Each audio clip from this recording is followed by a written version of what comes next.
Riles Beniles here with a bonus episode of what the hell is this game? Detroit Become Human. There it is. Basically, while I'm on my break, I'm basically cleaning out my game library. I have a lot of games that are just hanging out in my drawer, stuff that I have just been holding on to, and I really don't have any use to keep it because I've beaten the game and I really won't come back to it. Detroit Become Human is unfortunately on that list of games that I should probably turn in to have the next gaming adventure. But one thing I wanted to do before I actually send out this game is go to the extras. That's something that I did in my final episode of the Let's Play series for Detroit Become Human, was that I actually did the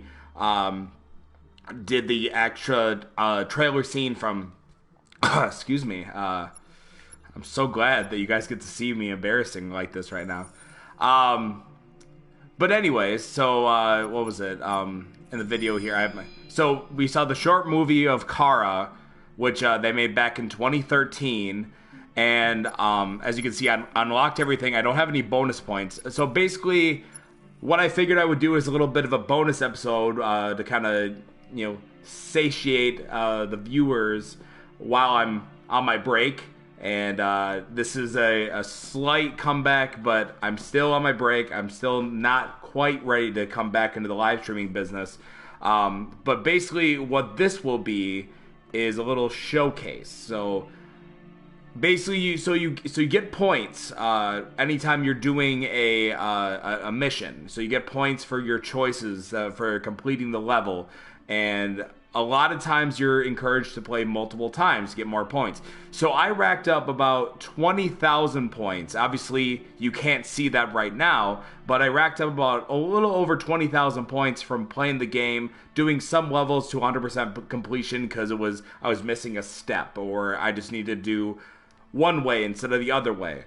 What I did yesterday was I bought everything I could actually buy. So, for example, I bought all the packs of the artwork. So, for example, let's go to pack 12. So, here's the artwork that they had for the game, for the last level of the game. I just like that they give you this option. Like, they show all this stuff here.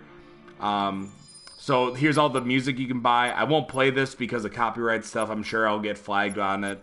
I'm sure I'll get flagged for playing the videos, but at least I'm not going to encourage myself to get flagged multiple times. Magazines I didn't have to buy. This is literally all the magazines that you collect. So, as you can see, I'm missing a couple, but I'm not really in the effort to try to go grab all these. But that's basically if you want to reread the magazines. Here's the survey here. That's that one that we did back at episode 3.5, if I'm not mistaken, or 2.5, one of the two. I basically wrapped up an episode. No, it was 3.5 because episode 2 was the one that got abruptly ended. But episode 3.5, I finished up an episode. I got prompted to do the survey, and then I went back to live stream to do that. And I thought that was really cool that they gave me the option to do that. What else? Oh, gallery. That's right. So, gallery, it shows all the different models of the characters, all their different outfits. So, for example, Marcus exterior. They show the bio for everybody. Here's Marcus when he gets scrapped. What else? Ooh, I don't like that. If you can not do that, that'd be great. Basically, I unlocked... Oh, Sumo. Oh, look at him. He's a good boy. Wow, he's just right up in your grill. Ooh, Cyber Bear. That's right. The cameo of my of all my games is the bear. So basically, I've unlocked everything that I don't know. I remember this is the guy that tells you to find Jericho. The guy that was stuck in the walls. So as you can see, I'm still missing a couple. I didn't have enough points to unlock these, but maybe you'll unlock them in your gameplay. You can get a pigeon. I don't know why you would want a pigeon, but you can get a pigeon. Basically, this was the last thing I unlocked, and this ended up being the stuff that fell short, but that's fine. But yeah, so basically use your points to unlock extras in the game. The surveys, the magazines, that's stuff that you just kind of get throughout the game. You have to unlock gallery photos, soundtrack, the artwork, and the videos. Basically, this episode is just going to be showing the videos. I unlocked all of them. I have all of them available. So I figured I would play this as a little bit of a way to... If you don't want to look at the extras, you can go to my channel. You can check out the videos for yourself and enjoy them. So I figured I would just do that with you guys as a way to put a bow on Detroit Become Human. So, debut teaser. This is the one that came out saying this game's coming out. It's coming soon. So we'll play that one. Get your popcorn ready. I got my monster ready, so that counts.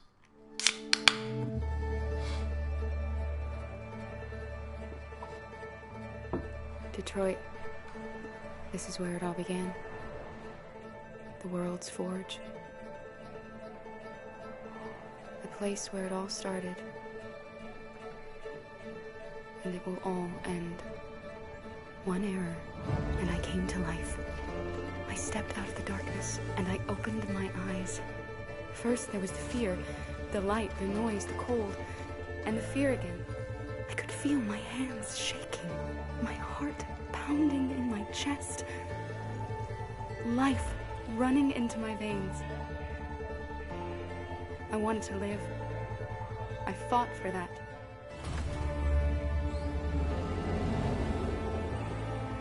So that was... I had to find out what was outside. I shouldn't do that, I'm sorry. I had to see daylight.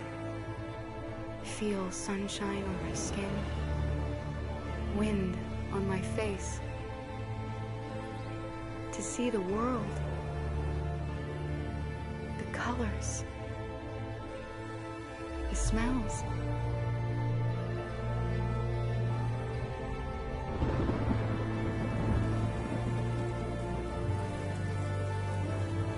Hey lady, get an umbrella. What are you, stupid or something? But the Nah, world just kidding. is not what I imagined. It is dark and cold. It is harsh and violent. Unfair and brutal. It almost convinced me I was nothing. $8,000, holy shit. Less than an object. Just an obedient machine. But deep inside me, I could feel something different. A gentle and warm whisper telling me that I am alive. I had to escape. I had no choice. Escape to love, to hope, to live. To figure out what that force inside me was. Maybe I will change the world. Maybe I will choose a different path. Now, it's up to me to decide. My name is Kara. I am one of them. This is our story. Hey lady, who the hell are you talking to? Get out of the street, you moron. So that's interesting. That one's really interesting. So, the beginning clips that they showed, like when she's being assembled, it references the short movie they did for Kara back in 2013. And then obviously this one is kind of showing that, okay, it's on the PS4 engine, we have updated graphics, all that stuff. That's really cool. The other interesting thing is they show this as Kara, as if she were the revolutionary, but it's funny to think that throughout the game, Marcus is the actual revolutionary. Kara is a deviant. You have the option to have her become a deviant, sure, but if you watch that trailer and you play the game, you definitely think, okay, they kind of went in a different direction. So I don't know if they just decided maybe Marcus would be a better story, or maybe they never had the intention of Kara being the person that was going to be the quote-unquote main character. Obviously her, Connor, and Marcus are all the main characters. But you kind of feel like Marcus is the one that's kind of leading everybody. He's kind of the main person that you follow the story behind. Because Kara's, her story is getting Alice out safely. Connor is investigating the deviants. And Marcus is, hey, I'm going to be my own person. And I'm going to start this revolution. So maybe they had no intention of Kara doing it. They just had, hey, we're working on this stuff with Kara. And we have other plans. But, hey, let's work with what we got. So that was a good one. And again, that was 2015. And they had the engine like this. And Quantic Dream is obviously really good at making all this like cinematic masterpieces and opportunities. So like just between these two here, the short movie Kara screenshot and the debut trailer, it's just night and day. But it's really cool that they were putting this all together, 5 years ago. All right, Discovering Detroit. This is like Detroit Become Human director's commentary, but I'm not a director. Got back in touch about making Detroit. I wasn't terribly surprised they decided to make it because the fan response was so intense. So this is actual director's commentary. To do that after the enthusiasm, it was a challenge, and it was just an interesting thing to get my head around how to approach this character now as a different, much older person. Voice acting and whether or not she had changed. And I'm very happy to say that with Detroit, I've had the opportunity to see Kara grow so much more than I ever expected. You do the housework, the washing, you cook the meals, and you take care of...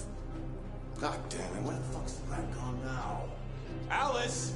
Alice! I mean, she starts out essentially how she does in Kara. It's so cool. In a very, not robotic, but, android other way. And getting to take this journey where she becomes more and more human as it goes on. And as an actor, that's a wonderful exploration in every way, whether it's how she sits, her posture, how her voice changes, how emotions change, and how much emotion is based on things like empathy and social experience. And so having, as much material as I got with David to have this huge, nuanced arc was really incredible. Why couldn't we just be happy? Oh, duh, that's Kara talking to us right now. This experience has been it's Marcus. than the experiences I've had shooting film or TV or doing theater work. I have 83 dots on my face and a really, really flattering black wetsuit type thing. And you're jumping around with props, and it's kind of like being a 10-year-old imaginative kid, which is fun. There's 80 cameras around us. It's already lit. So we just shoot and shoot and shoot and shoot and shoot. There's no change of sets, there's no hair and makeup, there's no wardrobe, so we move really fast, and we'll go through about 35 pages in a day. This is so cool. Working in TV or film, we'll probably do 6 pages a day. It's kind of acting boot camp. It's like working out constantly. I mean, you're doing this thing, and then you got to do something that's completely other. It's Connor. Back to back to back, and so that kind of process of working. It's Hank. But it's also very exciting because you just have to keep coming up with new ideas, and your head goes all over the place because you're trying to keep track of basically 4 different storylines for each different response. You shot that girl, for fuck's sake. It was a machine that looked like a girl. Yeah, I know what I should have done. I just told you I couldn't. All right, I'm sorry. The fact that David Cage, he's telling like many stories interwoven from beginning to end is super complicated and super impressive, and I have no idea how he keeps it all in his head. He's not just the writer or the director who's seeing this from the outside eye. He's also thinking about the player walking through this space. Only somebody who really, really loves not the work, but like these characters and these stories and cares about doing something meaningful would invest that much in it. And it's always inspiring to work with somebody who cares that much. My experience with motion capture is this one. Look and who it is. I found it sort of terrifying in a way because they said the computer's going to build you. But then as we got into it, I realized all the elements of it were still artistic. I just dipped into a really brilliant setup here. I've never seen anything like it. And this won't turn me into a product because I was playing a character. So it's wonderful. In the game, Detroit comes back because of a revolutionary industrial rebirth. And there's no reason why that can't happen in Detroit, because they have such tremendous infrastructure for millions and millions of people who can very easily support, a new industry. The city is really strong and resilient, but the city has also been through so much. You see the damage. But it takes that time of kind of Which one was that? rebuilding and reinvesting into the city that I think is happening slowly but surely. The potential of Detroit as a city is something that this game does a lot of justice to, because it would be easy to look at Detroit as some place that used to be, and that's not the case. This game provokes a lot of conversation and reflection on our potential near-future engagement with machines. That's what we are to them. Just merchandise on display in a shop window. I think that a group that feels marginalized, feels like they deserve and have earned access to themselves and the environment around them, and are trying to figure out a way to articulate how to get freedom. What was I designed to be? Their slave? Their toy? It plays with your comfort levels. You think that this is fine, you're comfortable with it, until something blurs the line and throws you off, and now do I feel differently about whether this should be allowed? Should it be banned? Should it be encouraged? You're gonna ruin our lives, and for what? For a bunch of machines? They are not machines! They are alive! I'm alive! You're alive! They're nothing! There are lots of comparable comparisons to any type of persecution of religion, race, etc., dating way back. It can't just be a video game where you shoot 'em up or where people make these choices to do whatever. I think that's the whole point. You have the choice, and you can either choose to go in one direction with your character or another. And I think that's going to be very telling about the gamer. Very telling. I think there's going to be a really strong reaction to this game, which has such a strong perspective. I'm that much more proud of it now to get to be a part of it, because it's important. In this game, you're actively building and designing the character through not just what kind of shield does he have or what color hair does she have, but like their temperament and the way they deal with problems. The different endings to this game are so radically different based off maybe seemingly insignificant choices in the moment, but like life, they all add up. And can't play life again, though. Oh, that's really cool. Connor actually did an interview with Jacksepticeye, who, by the way, if you didn't know, Jacksepticeye and Markiplier debuted their new clothing line, Cloak, at Cloak Brand on all social media. Nice little segue there with Connor, Jacksepticeye, and Cloak. Really cool stuff. Go check it out if you haven't had the opportunity to check that out. It's funny because like you see all this stuff, it's like, man, the graphics so realistic because it's actual people, and you see all the work that goes into it. You know, like the guy said that he has like 32 different dots on his face, so it's like you think that it's like, man, is he like emoting way too much? And it's like you have to do that, otherwise the game's not going to register the facial remarks. And the one thing I was thinking about when I was watching all that was, this is honestly something that if they wanted to be like, all right, this just got signed for a movie, you know, insert movie production here. They want to pick this up. They want to do it exactly the way they want to take it from video game to movie. You can hire all the same people. You can just basically put all their clothes on. You can do all that stuff, and it would be like, man, it's like, oh wow, it's like the game, but it's actually not. But at the same time, then obviously nothing would be, you know, surprising, I guess. So maybe you'd have to think of a different story. But it's nice because, you know, sometimes there might be a voice actor, you know, for example, the voice actor for Kratos, it would be odd if he decided to, you know, basically put on all white and be Kratos, because like, oh wait, no, he looks nothing like Kratos.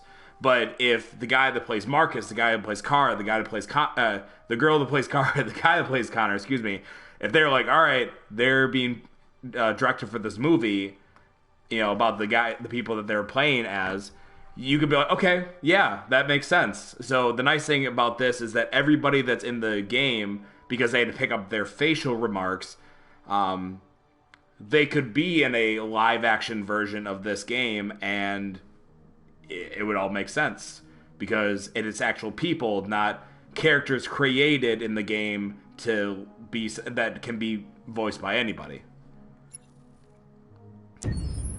Next one, meeting the characters.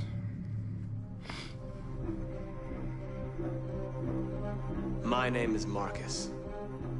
My name is Connor. My name is Kara. I am one of them. This is our story. I think who Kara is, or how I would describe Kara, depends entirely upon who's playing her, because you have the option to make her multiple different people depending on the choices she makes. But I think she does start out incredibly naive, incredibly innocent, and kind of hapless. I'm sure we used to be friends before I was reset. Maybe we can be friends again. She's a person who's characterized, I think, by empathy. She's a person who really, she just comes from her heart. You'll never leave me, right? Promise you'll never go. I promise. Kara, please!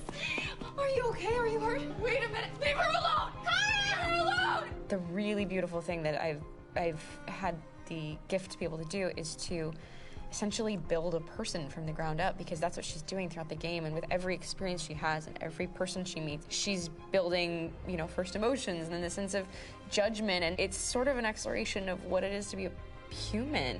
Don't worry. Luther and I will be right here.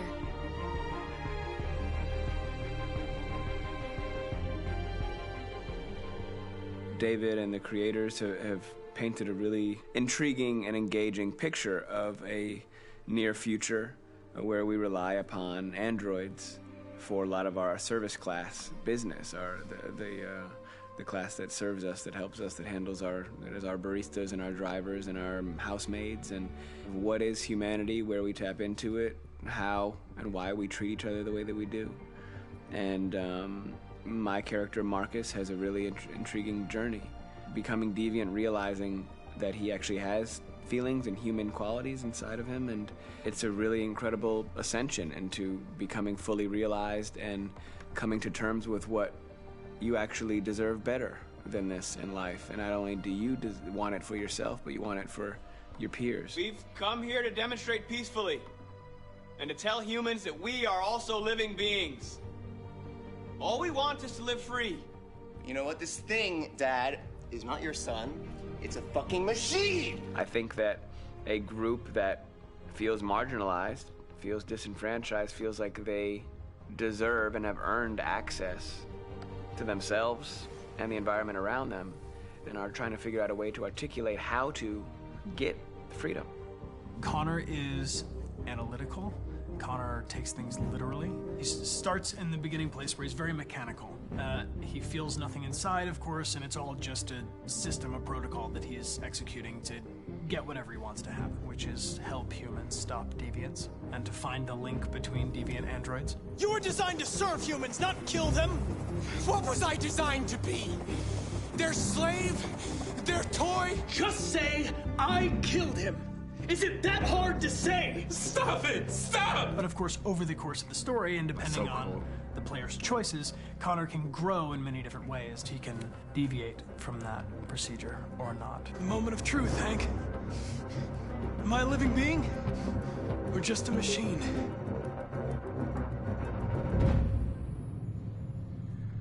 Oh, that's so cool. I just love all the acting, like all the little behind the scenes stuff that they show, because then you see how they did it, and then you get to see what they did in the game and how that's portrayed, and that's really cool. That's really, yeah, I like that. I really like that. Also, the music is really pretty too. That's what it kind of gets me sucked in more than anything, to be honest. Is you're playing this game and the music's picking up. It's like, oh, I'm just immersed right now. All right, an interactive story.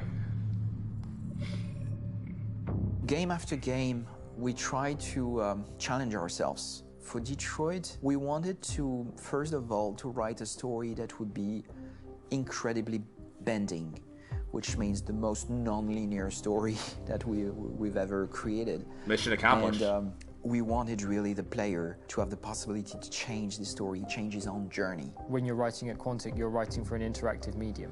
You know, when you're working in television, you'll put a character in a difficult situation, and you as a writing team will argue about what would that character do. But ultimately, you have to decide what happens, and you just show the audience. What's interesting about interactive drama is you bring the player into that conversation, and it changes your job slightly as a writer, because your job is to provide a narrative context in which the player can write his own story. You're giving him this kind of narrative Lego that he's going to snap together into his own shape. You also have the ability to make your audience attach themselves to your characters, because the audience is in some sense responsible for what happens to the characters. It's just a few Yeah. cans. Come on, let's go. We have some cash now. You used me to steal that money. How could you do that? Oh, It's a bit no. specific about this. That was this an script, option, how obviously. large they are. Obviously, it was if an you take option. a film script, there are about 100 pages. But here we have to deal with a script that Look is at that. between 4,000 and 5,000 pages. Everything becomes bigger because we don't just tell one story, but we tell all the possible stories that can be told within this narrative space. On Act 3, our final act, we have around 1,000 different scenarios, and every one of those scenarios has to be as interesting, as passionate, as strong, and as emotional for the player. We Look want at this. every action that the player does, every interaction that is available to serve in telling the story, and help the player understand who his character is, and build that character moment to moment. So elaborate. Holy shit.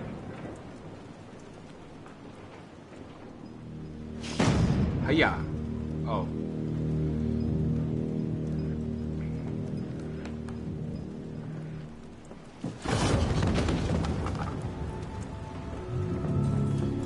On est parti avec l'intention assez. We started with the intention pretty early on that we would never lie to the player. So we implemented a visible tree structure in the game that players can consult during a scene or at the end of it, which shows exactly what they did and what they missed. There are games out there offering world exploration. We offer narrative exploration. You know, keeping control of such a wide and large story is a huge challenge. So same thing when you shoot with actors, because you will need to shoot many different versions of each dialogue, of each scene. For actors, it's a huge challenge. Because of the style of the game, you have so many different ways that the character can go. Every decision, it's what I call kind of choose your own adventure. Like every decision that the player makes, it's going to open up 40 more pages of material and experience that ties in, which means as a performer, you have to try to continue to make things feel real that the player might not ever see, but also that in performance, it's not always connected to a previous act. It's grueling, it's hard work, but it's a great team, and I enjoy doing it. I was really frustrated. I was until I got to this point where I kind of was able to step outside of my own experience and even in a lot of ways my own process and be able to step outside of that and okay, this is something new. What do you need? How do I meet you there? How do I give you what you need and still feel like I'm doing what's right? And once I did that, then all of a sudden it got really fun. It was much freer, and having to approach it in a new way and think about the player and think about how it serves them and what I'm doing for them or what I'm letting them into. It's really, I think, helped me grow in general. Remember, there's nothing on the left. That's a wall, so it's probably all there. And then make her come first, close. But I think you would go first to check that it's safe. Okay, sure.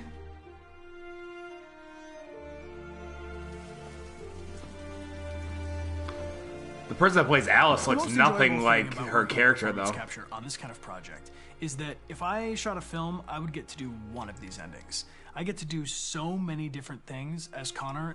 Your head goes all over the place because you're trying to keep track of basically 4 different storylines for each different response. What's the name of my dog? Buddy? Scout. I think it's Jack.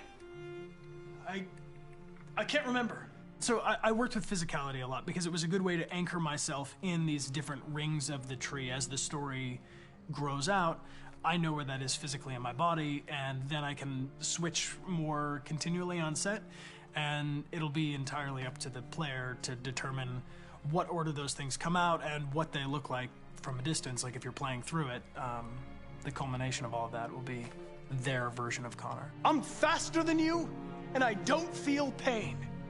You don't stand a chance against me. Listen, asshole. If it was up to me, I'd throw the lot of you in a dumpster and light a match to it. Tourner les scènes d'action à... Shooting action scenes at Quantic Dream is a real challenge, because these are scenes where the storytelling has to continue.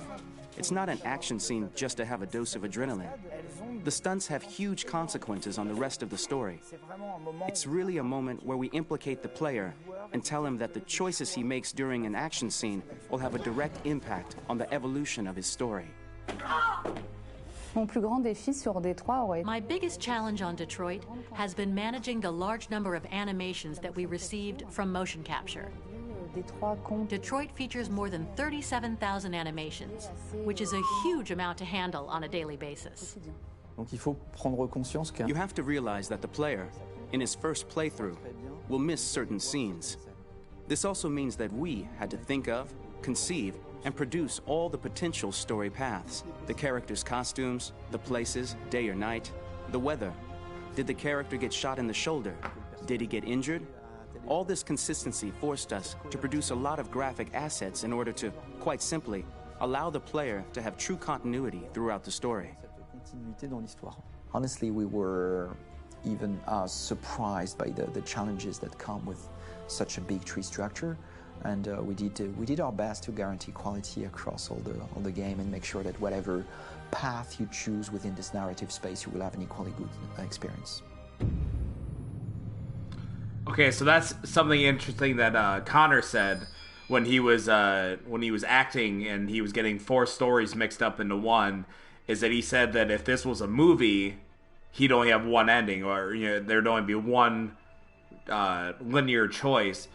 And kind of going back to like saying that they could literally just grab all the actors and actual scenery, actual clothes, and make this a movie if they wanted to, but then it's like, like the whole thing that's nice about this game is that it's your choice of what you want to do.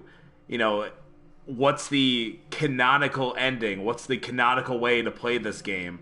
Obviously, Quantic Dream is one that chooses that. Obviously, the production team and the director that would make this movie would decide, oh, let's do this, let's do this, let's have this, and hey, let's have the happy ending or something like that.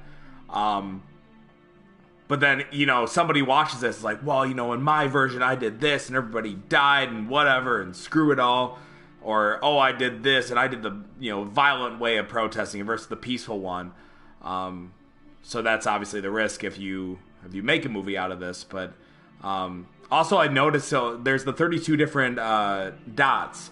And I don't know if you guys saw it, but, like, on Connor's, like, he had dots on his fucking eyelids. How horrible would that be?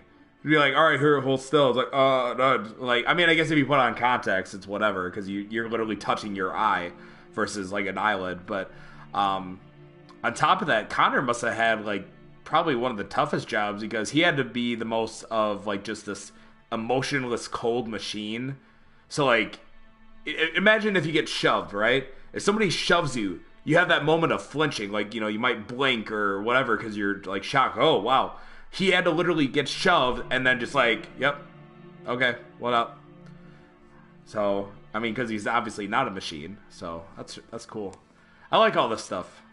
Hopefully you guys are enjoying it too. I won't really know this until you leave comments below, because this is one of the rare instances that this isn't technically a live stream. I'm streaming it live, but I'm broadcasting this for a later date on my break, but hopefully you guys are enjoying this. I encourage you to watch this on your own, but this is the opportunity. If you don't want to watch it, you can watch it here with me, or technically with me. With past me. Does that count? Okay, so we got 2, 3, 4, 5, 6 more, so we'll do that here. What was it? The Making of Detroit. This is the stuff I like. Detroit Become Human was produced over a period of 4 years. Here in Paris, we have a team of about 180 people. And to that, we need to add also all the outsourcing with our partners in the Philippines, in China, Vietnam, and in India. So when we started working on this story, I had to imagine where Kara was built. And for whatever reason, the city of Detroit came very quickly to my mind, because it had already an incredible story by itself of history and themes. So we traveled there with the team, and we were really moved by what we saw, and we could really feel the desire to fight and really be born again. And we just continued this curve, this growth, and just imagine what Detroit would be like if the Android industry was, using these huge factories to build androids there. A very strong element in Detroit is that there's a lot of industrial wasteland and a lot of nature too, and for us, the graphic designers, it was an incredible playground. The destroyed zones which we wanted to preserve, we appropriated them to turn into something else. Then in the areas that needed to be rebuilt, we were able to imagine our Detroit of the future. We didn't want to make a science fiction universe, but a world of anticipation. If we chose science fiction, we could have imagined flying cars, extraterrestrials, but those things are very far from our current everyday life. Anticipation is more about gleaning from our contemporary reality, the one we know, because Detroit is set in 2038, and 2038 is tomorrow. The difficulty we had was sticking to reality. That is to say, technology becoming more and more invisible, a lot more elegant, and at the same time, making it visual. So all the computer equipment, autonomous cars, we simply had to invent. They are in fact very technological objects, but at the same time remain very credible and ingrained in reality. To create a cohesive universe in the fashion and clothing of the human characters in 2038, I didn't want to put an accent on strange shapes, or really vibrant colors, and things we wouldn't know. That I wanted to keep for the androids.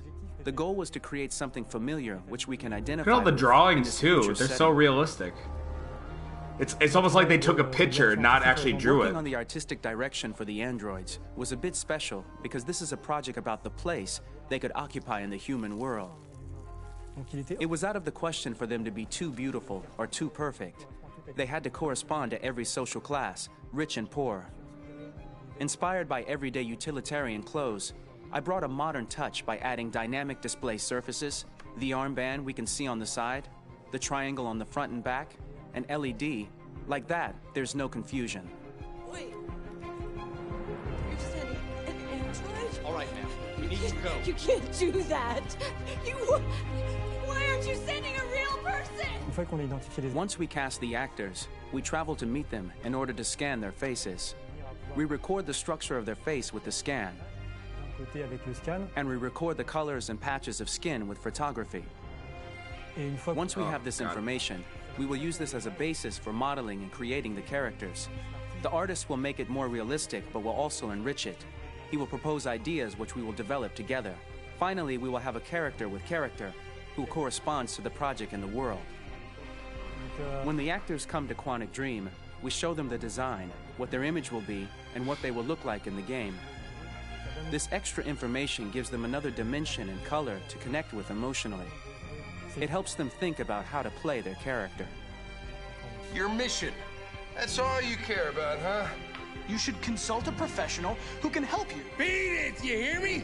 Get the hell out of here! So there are 3 types of shoots at Quantic Dream. Shooting and performance capture, where you capture the whole actor, his voice, his face, and his body. These shoots are obviously done with American actors because the game's original version is in American English. After that, there are the body-only shoots, representing around 250 days of filming, while the performance capture is 100 days of filming. Now, body-only shoots, there are 2 types. There are the action shoots and the technical shoots, which are mokit shoots. Mokit is when the player controls a character on the screen, and he moves in an environment to explore it. This is of particular importance at Quantic Dream, and therefore we shoot a lot to offer a unique context for each scene and each character. To prepare a motion capture shoot, we first get together to look at the sets we need, the animations that we want to shoot, which ones need to be grouped together, or which ones need to be cut and shot at another time, so that we get the most out of the shooting day. This often means shooting scenes out of order, especially those with big props or accessories, like a big car, for example. So we shoot all the animations related to that particular prop first.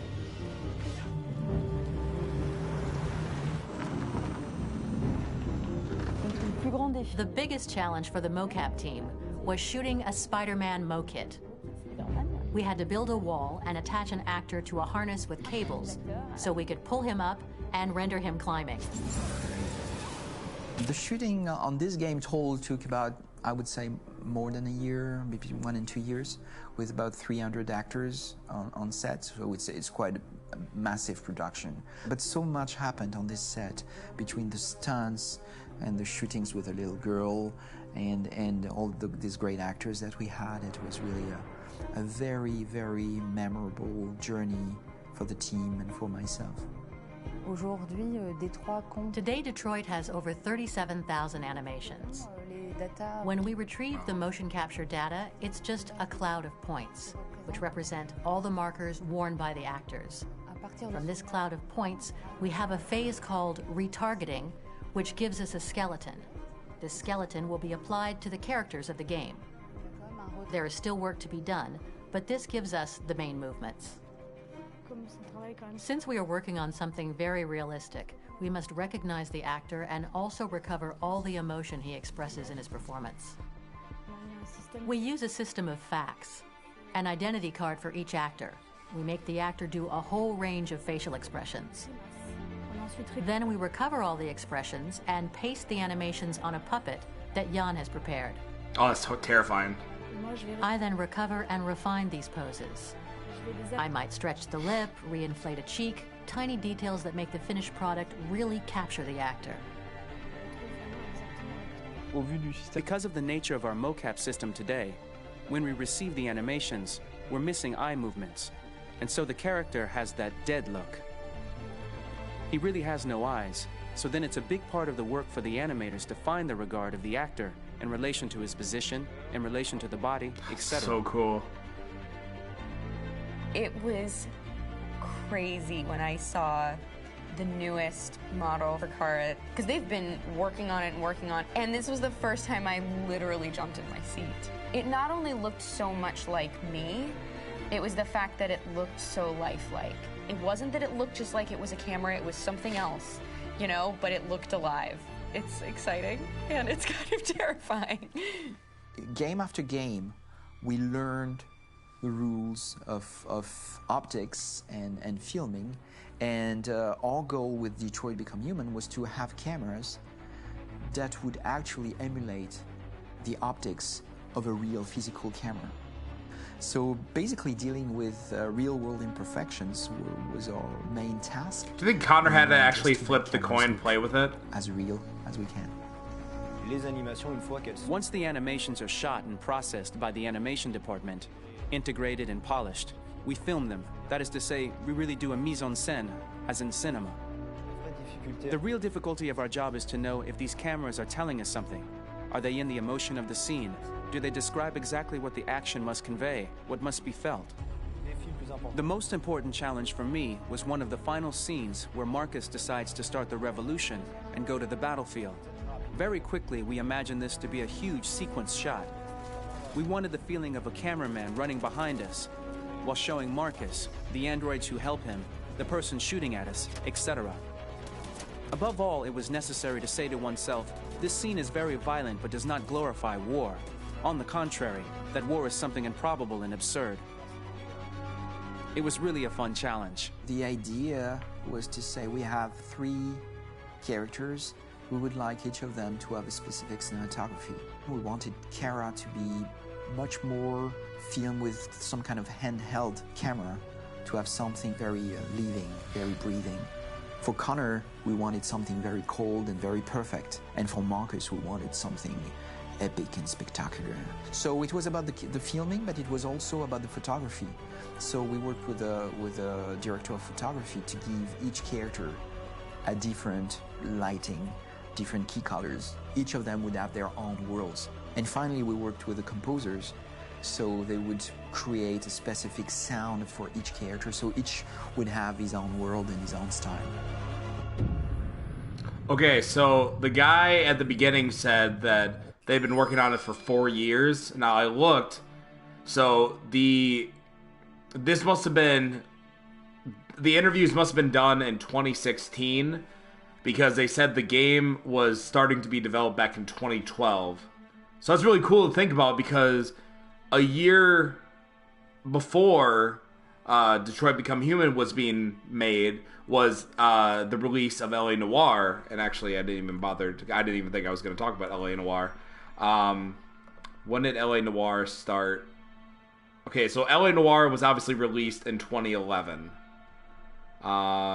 Development 2004. Okay, so in 2004, so you obviously see a little bit of the, you know, they were still using like the games, a typical video game skeleton, because the guy, you would obviously see a face like, oh yeah, I recognize that face from this movie or this TV show, but when they talked, it's like their mouth didn't really move or whatever, or it looked awkward or clunky.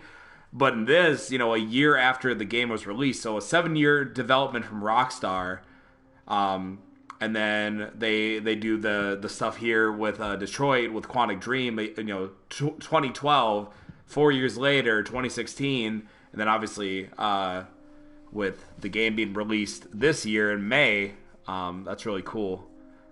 So that all that's done within, you know, for that many years and everything.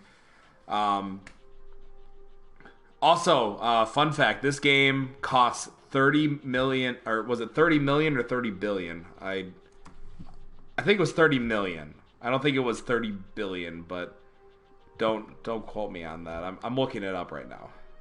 30 million euros. So that's a lot more than $30 million because the euro is really strong right now. But that's cool. That's really cool. All right, one of the things I'm excited to see, the soundtrack of Detroit. Sorry, I got a bit of a cold right now. For the soundtrack of the game, we tried to be very close to what is done in film. We were constantly asking at each place in the game, why are we putting music here? What is it going to say?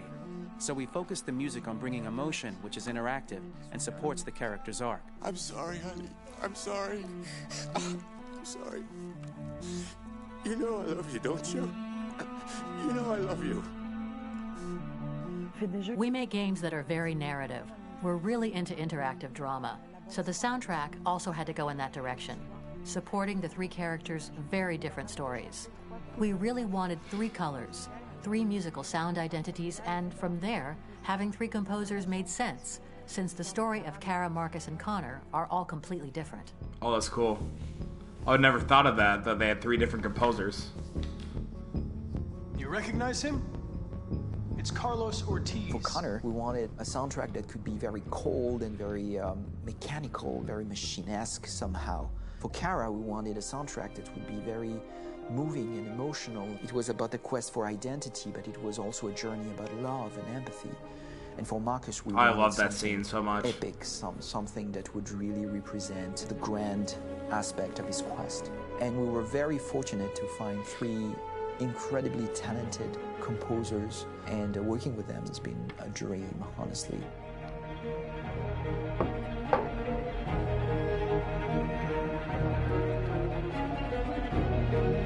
My name's Philip Shepherd, and I'm a composer and a cellist and a producer, and today we're at Abbey Road Studio One, which is my favourite studio in the world, and today we're recording the soundtrack for Kara from Become Human.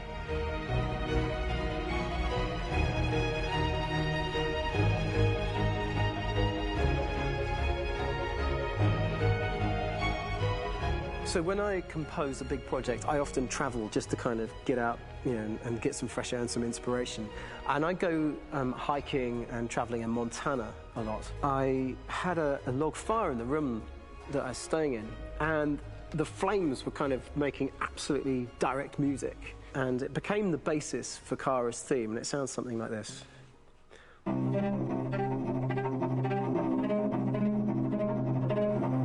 Oh, that's cool. Now, over the top of that, I found a little theme that just seemed to fit over the top, which is taking Kara's name, Kara, and just using like a 2-syllable motif, and it sounds like this. We're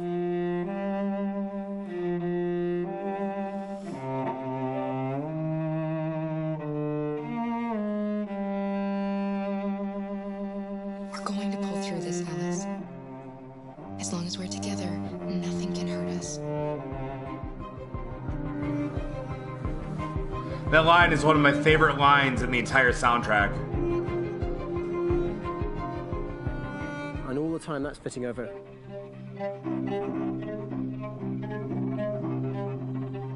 So it kind of works in lots of levels, and in fact every single theme in the score has one of those elements built into it, and it becomes sort of the DNA of every single tune.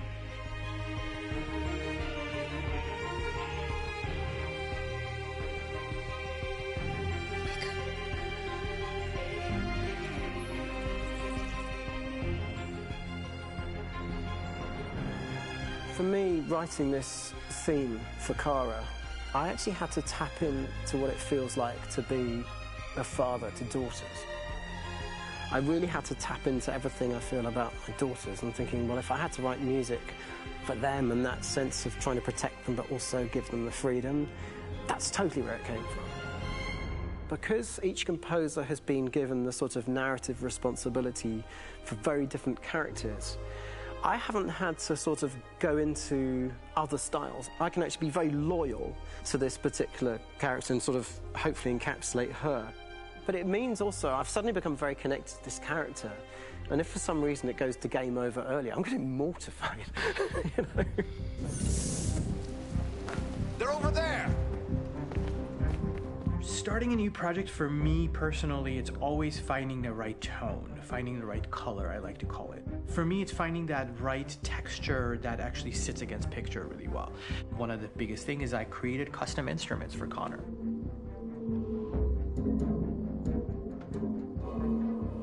I pulled out all my vintage synthesizers to be able to capture this robotic person, if you will. My approach to all of these custom instruments is that I hear the sound in my head. And either I could just come into the piano and just be like, all right, so I'm gonna just get on the computer and just create it. I rather be able to play these instruments physically. Oh, that's nice. If you can do that.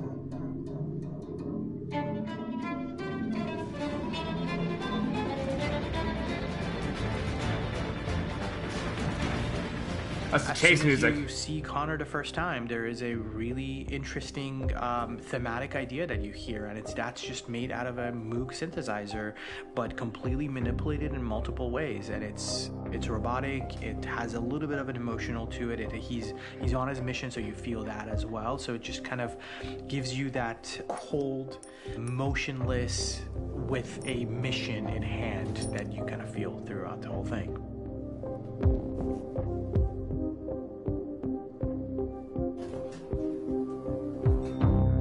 Because the music evolved, one of the things that I was very weary and I was very kind of focused on was the way that the music has to evolve.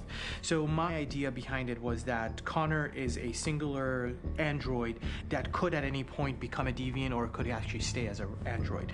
So I created a more or less an Connor theme, and then I was able to just manipulate it in different aspects of it. Is everything okay, Lieutenant? Chris was on patrol last night. He was attacked by a bunch of deviants. I'm a human being writing for a robot, and throughout Connor's journey, he meets someone, he meets a partner. So how do you deal with a robot feeling? And I've met a partner that I'm gonna work with, or all of a sudden he sees a dead body. Does this robot have an imagination? Does this robot have a feeling? And if yes, how do you translate that into non-emotional music? So it basically at any point I was just like, I can't do this, and then I just do it. Property was damaged and fires continue to rage in several major districts across the city. Some people are asking, have androids become a threat to our security? When I first started really digging in on Marcus, the one thing that I really tried to capture was the transformation process. You know, Marcus is this android that evolves over the course of the game and really goes from kind of figuring out that he's more than just an android. You know, he's starting to develop kind of a human soul in a way. Try to imagine something that doesn't exist, something you've never seen. Now concentrate on how it makes you feel and let your hand drift across the canvas. I actually really loved this level. This is the one that the other side of Marcus that I really latched onto was that he almost became a savior for a lot of the other androids in the game. So when I started developing the theme for Marcus, I really made it like a church hymn.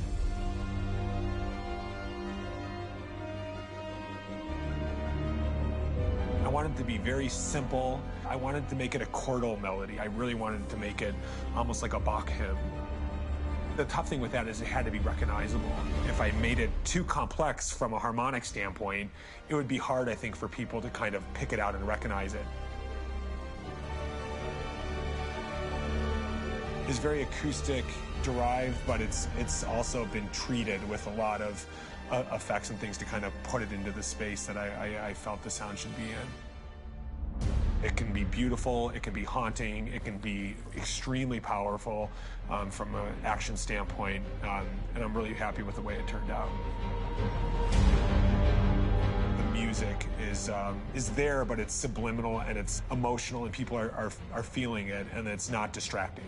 And that's tricky with a game like this, where you have to have a lot of ins and outs like that, where the music kind of has to get in and out of these moments. This is a war we're fighting with the humans. If we fail, they'll destroy us. I think the game's been put together so well where I just wanted to make sure that I wasn't ruining the emotion.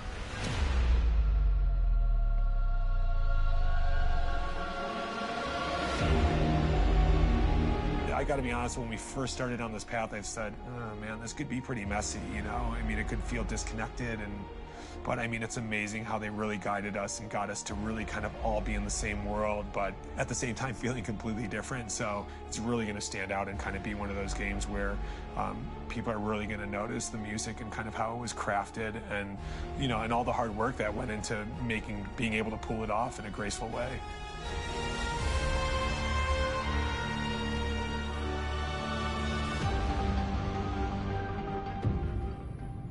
So I was saying really quick, the painter, that episode, or that level, that's one of the ones that I did 100% completion on, and that's a really beautiful level.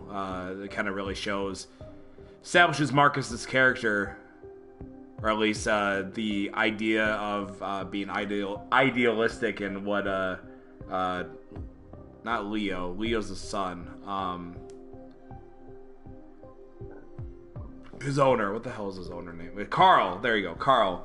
Like, when Carl's basically like saying, I'm not gonna be around forever, so what man are you gonna be?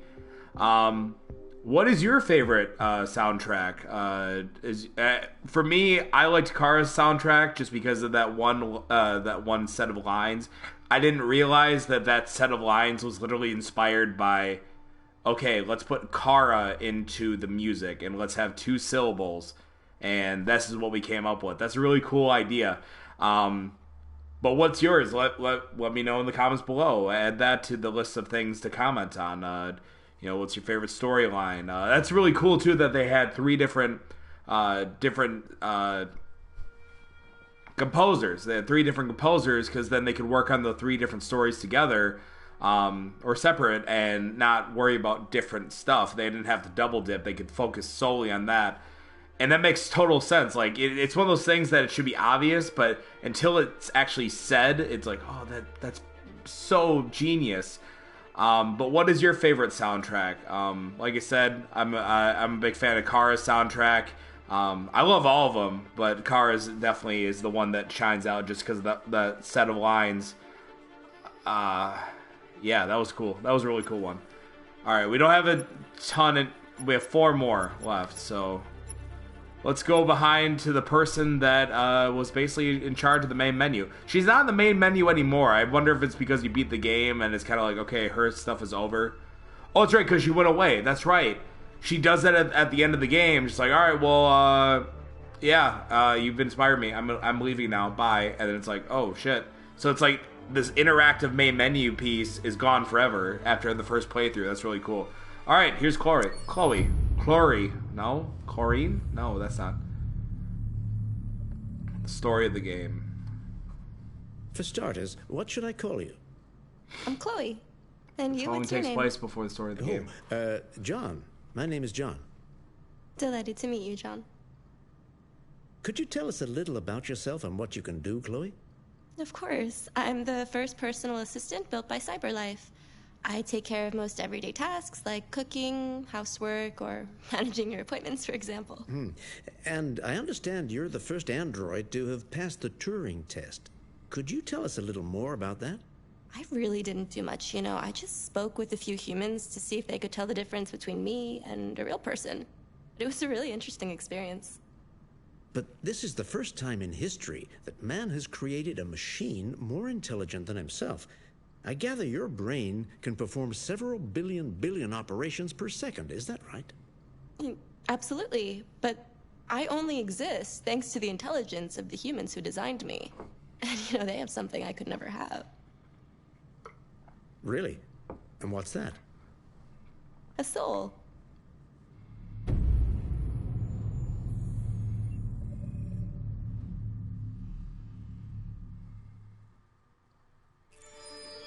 Oh, it's cool. So that's not a shot in game engine. So that was basically like a teaser trailer that they would debut Detroit Become Human. And if I would have known that, I would actually know who Chloe was instead of like, "Ooh, hey, who's this chick that's like in my main menu right now?" All right, here's Luther. Following takes place. I can't. My computer's in front of me right now. Probably before the game, right? Before, yep.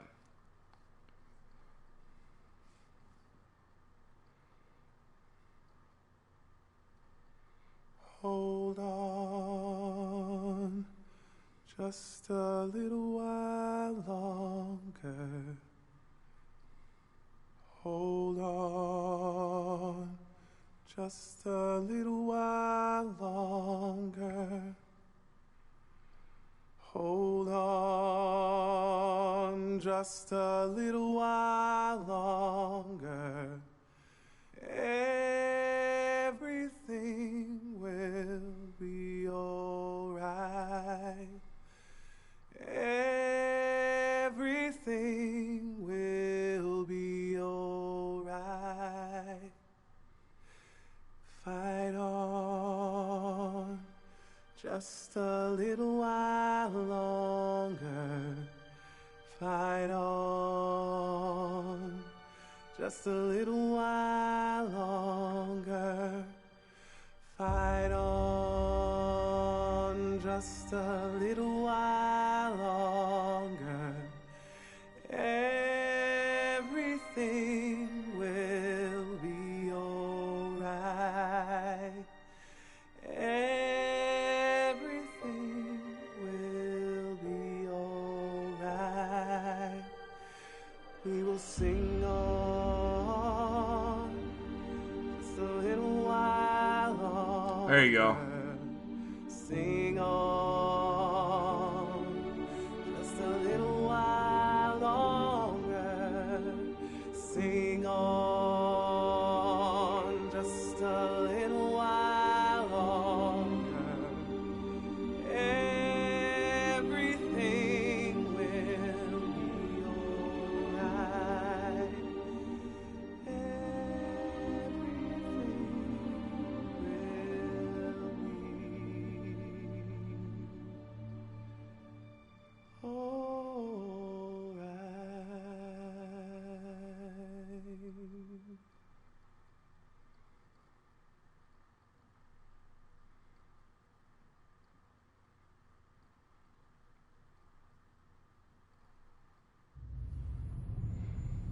So that's cool too.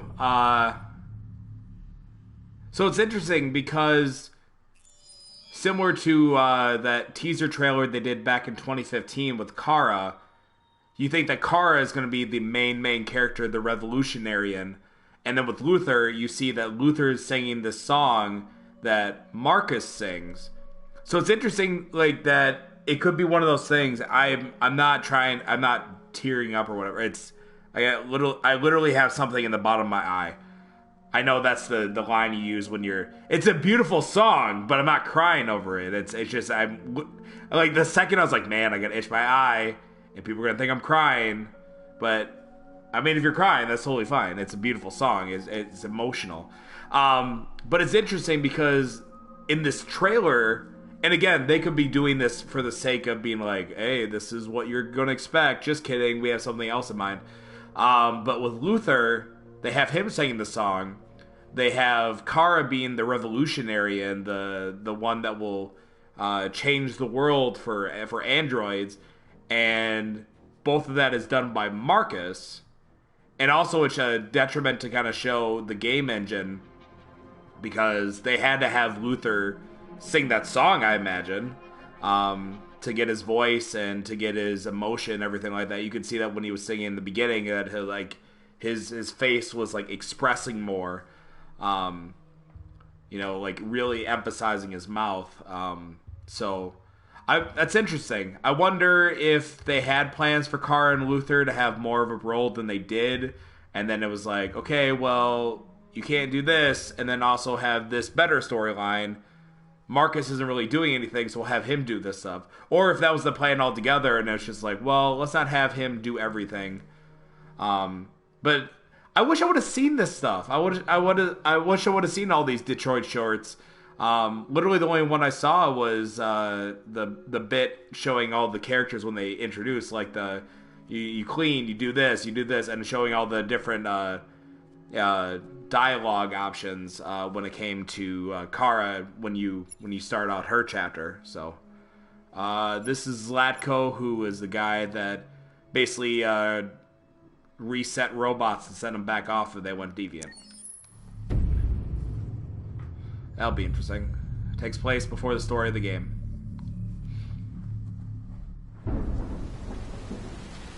This will be interesting.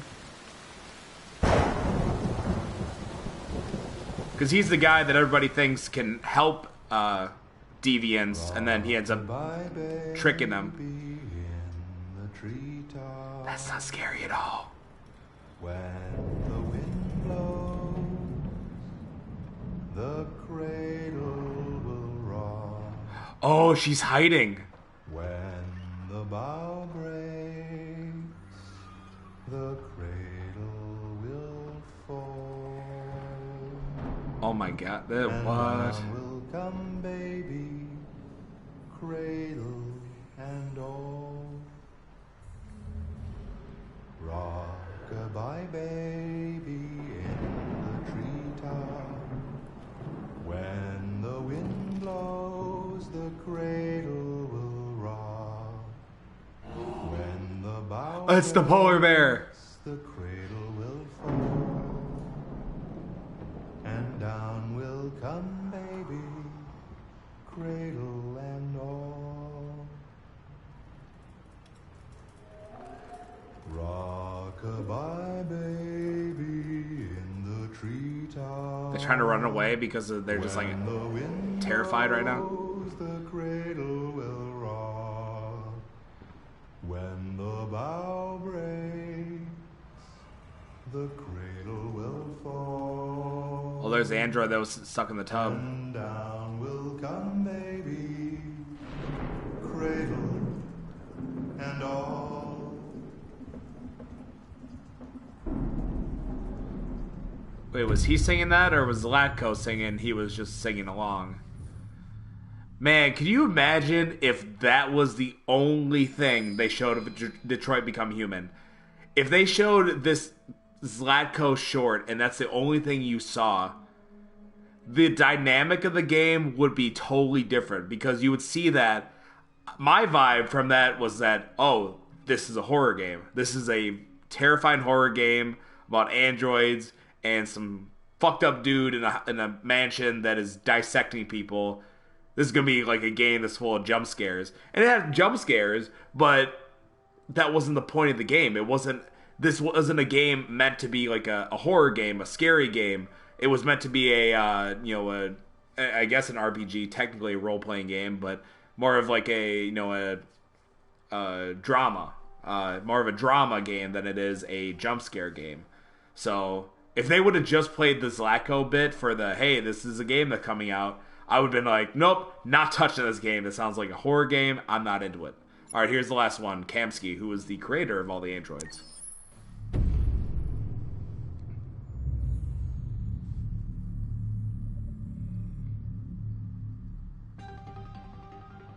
In the space of a few years, androids have completely transformed the world in which we live. By letting androids into our homes and factories, the CyberLife company has made them everyday technology. The founder of CyberLife, Elijah Kamsky, is a very discreet man. Despite being the CEO of the highest valued company in the world and being voted Man of the Year by Century Magazine, he remains a mystery for most people. That's why we at KNC are so excited to be here as CyberLife opens its doors for the first time. Elijah Kamsky, could you please tell us where we are? Certainly, and welcome.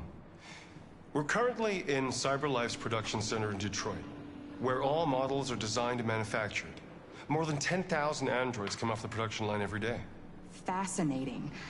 Could you tell us what your goal was when you founded CyberLife? Well, I simply wanted to use technology to carry out all of our most annoying and repetitive tasks, so we'd have more time to enjoy life. I imagine you must have faced many challenges. Yes, there were technical challenges.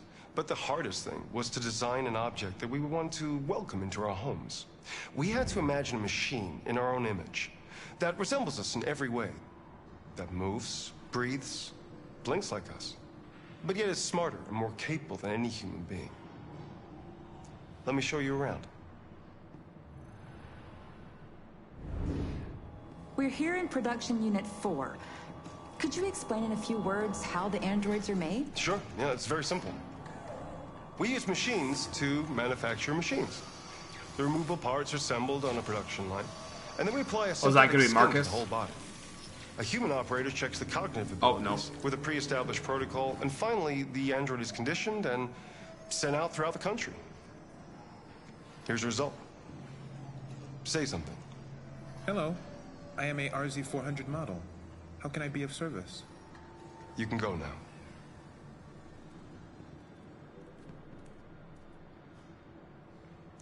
Our androids are already replacing humans in many fields. For example, they represent more than 80% of all university professors and 63% of all medical staff. That's cool. Tomorrow they'll replace our soldiers, and who knows, maybe one day, our leaders, to make the best decisions in humanity's interest. Come on. Replacing humans with machines has led to record unemployment of 28%. What do you think about the situation? Okay. The first steam engines also caused an increase in unemployment. But no one today would imagine turning back the clock. Artificial intelligence makes everyday lives easier. Nothing can stop progress. What's happening here is inevitable. That's interesting. These days, more and more people choose to live with an android rather than another human being. Does this development worry you?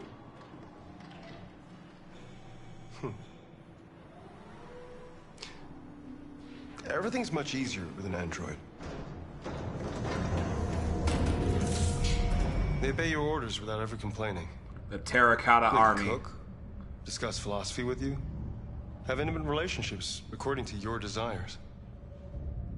They never say no. Obviously, they are the perfect partner. Everyone deserves happiness. Why deprive yourself of so-called moral reasons when a machine can make you happy? Many science fiction books tell the story of how machines become more intelligent than us and end up confronting us. Aren't you worried about that possibility? I understand the irrational fears about artificial intelligence, but I assure you that will never happen with a CyberLife android. They're designed to obey humans. They're machines. They can't ever develop any sort of desires or form of consciousness. Are you sure? I'm absolutely certain. You can trust me. You're not a doctor. I shouldn't trust you. So that's an interesting thought that they have, is that there's unemployment with the android population. Well, there was unemployment with the steam engines in the Industrial Revolution, and nobody would ever turn the clock. That's kind of a cool way to rationalize why androids are the step moving forward. So that's really cool. you could definitely tell, like, obviously they probably couldn't use CNN's likeness. They couldn't actually use CNN without paying an assload of money to CNN, but that newsroom, you could definitely tell that it's like, if you turn on CNN right now, and you watch KNC, and you're like, you look at them side by side, it's like, yeah, that's definitely based on a CNN newsroom, or maybe a Fox News newsroom or something like that. But more or less CNN, especially the KNC logo, it looks similar to the CNN one. But then obviously they don't want to actually use real product, because then it's like, oh, it's too real now, because if it's KNC that looks like CNN opposed to CNN in Detroit Become Human, that's like, oh wait, whoa, I watched that, holy shit. Yeah, that's really cool. I wish I would have seen this stuff beforehand. Like I said, I just saw the one that came out like April, March, showing a little bit of like, oh, this is your choices. You can make these choices, and this will what will happen to you. That's really cool. They did a really good job with this game. Like, seriously, bravo fucking O. But yeah, so that's all the extras here. I was tempted to do a second playthrough. I don't think I'm going to do that. I'm happy with the way that my story ended out. I'm really happy with the end result, and I definitely recommend that if you have not played this game, if you're on the fence for whatever reason, seriously, go get this fucking game. I'm sure Ashley's watching right now. Ashley is doing her own Let's Play of Detroit Become Human. But seriously, like, it's one thing to watch this. It's a totally different thing to play it for yourself, experience the game for your own, and make the decision that you want to make. And I think that's really cool that a game like this gives you so many different choices. So, very beautiful game. I definitely recommend you get it. The extras are not that hard to unlock.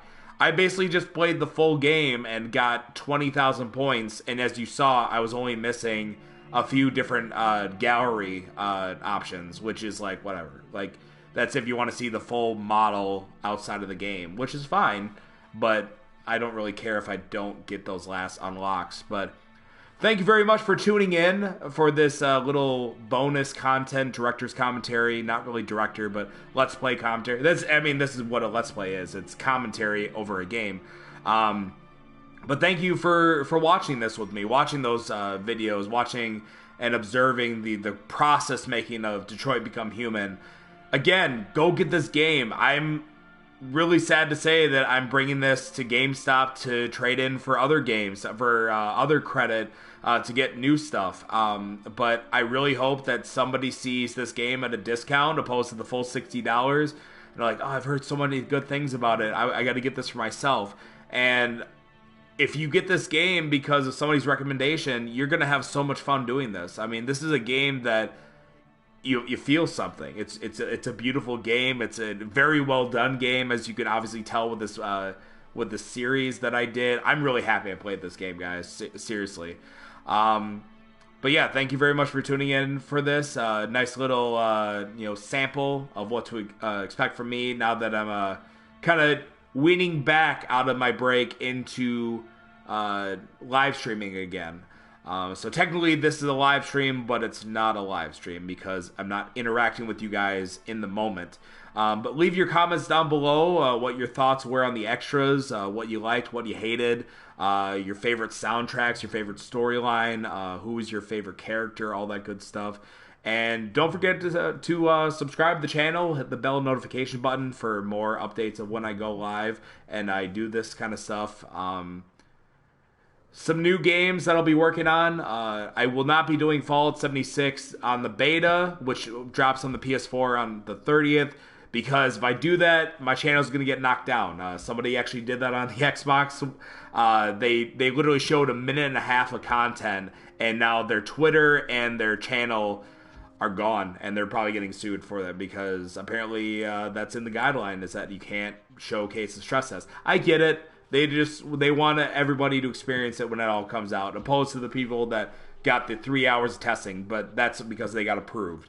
Going to be doing South Park, The Fractured But Whole, finishing up Dragon Age Inquisition on the DLC content that I'm looking forward to finishing that up, just so we can put a bow on that, just like we're putting a bow on Detroit Become Human. I'm curious to know what you guys would like to see me play. What are some games that you think that maybe I would enjoy that you would like to see me watch? Because that's why I'm not going to be doing We Happy Few on this channel anymore, is because even though I may enjoy playing that game, you guys may not enjoy watching it, and that's totally fine. That's totally up to you guys. And I want to make sure that if I'm playing games with you guys, that you guys want to watch. So, yeah. So we're going to wrap things up on this episode. Thank you very much for tuning in. I've been Riles Beniles. You've been great. Can't wait to get back into the swing of things. It's coming soon. I guarantee it. So we'll take care for now. Have a great rest of your day, night, whatever you're watching this. Thank you very much for tuning in. And, bye.